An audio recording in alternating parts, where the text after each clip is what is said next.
కృష్ణా జిల్లాలో డిఎస్సీ ఉపాధ్యాయుల బదిలీల ప్రక్రియ గందరగోళంగా మారింది. ఇవాల్టి నుంచి డీఈఓ ఆఫీసులో 2008, 1998 ఉపాధ్యాయుల బదిలీలకు కౌన్సిలింగ్ ప్రక్రియ జరిగింది. ఉమ్మడి కృష్ణా జిల్లా నుంచి కౌన్సిలింగ్ కు వందలాది మంది టీచర్లు హాజరయ్యారు. తమ డిమాండ్లను డీఈఓ రామారావుకు వినతి పత్రం రూపంలో అందజేశారు. ప్రభుత్వ మార్గదర్శకాల మేరకు ఈ కౌన్సిలింగ్ ఉంటుందని డీఈఓ తెలిపారు.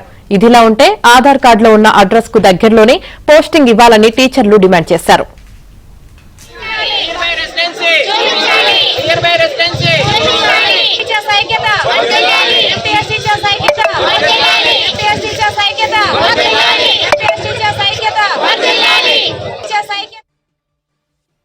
మా డిమాండ్ ఏంటంటే మాకు నియరెస్ట్ ఆధార్ కార్డుకి నియరెస్ట్ ప్లేస్ చూపించండి సార్. మా యందు 2 సంవత్సరాల క్రితం హామీ ఇచ్చారు, మీరు పాదయాత్రకు వచ్చారు, మేము కలుసుకున్నాము, అమ్మా నేను వస్తాను మీకు న్యాయం చేస్తానన్నారు.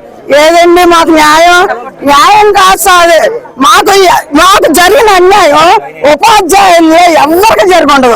ఏంటి సర్వీస్ స్టార్టింగ్ నుంచి ఉపాధ్యాయ వృత్తిలోకి వచ్చినటువంటి వాళ్ళని ఇప్పటి వరకు కూడా మాకు జరిగినటువంటి అన్యాయం ఉపాధ్యాయులకు ఉన్నటువంటి వాళ్ళకి ఎవరికి కూడా జరగదండి. విద్యాశాఖ మంత్రి లోకేష్ గారికి నమస్కారాలండి. సార్ మేము చాలా అన్యాయం అయిపోతున్నాం. మిమ్మల్ని ఎన్నోసార్లు కలిసాను సార్, నేను కూడా కలిసాను. మీరు దగ్గర ప్లేస్ లో చూస్తానన్నారు, అప్పుడైతే కుదరదన్నారు మధ్యలో. కాబట్టి మళ్ళీ ట్రాన్స్ఫర్ అప్పుడు మీకు తప్పకుండా న్యాయం చేస్తాను, తప్పకుండా దగ్గర వేసేట్టు చూస్తానన్నారు. కానీ ఇప్పటి వరకు కూడా కమిషనర్ గారు కూడా మేము కలిసినప్పుడల్లా న్యాయం చేస్తానని అన్నారు. ఇప్పుడు చూసిన ప్లేసెస్ అయితే ఈ రోజు వరకు ఈ టైం వరకు కూడా మాకు ప్లేసులు చూపించలేదండి. ఇప్పుడు 2008 మేము అందరూ ఏజ్ లో పెద్దవాళ్ళే, వాళ్ళకి ఇచ్చాక పైగా మాకు అంటున్నారు.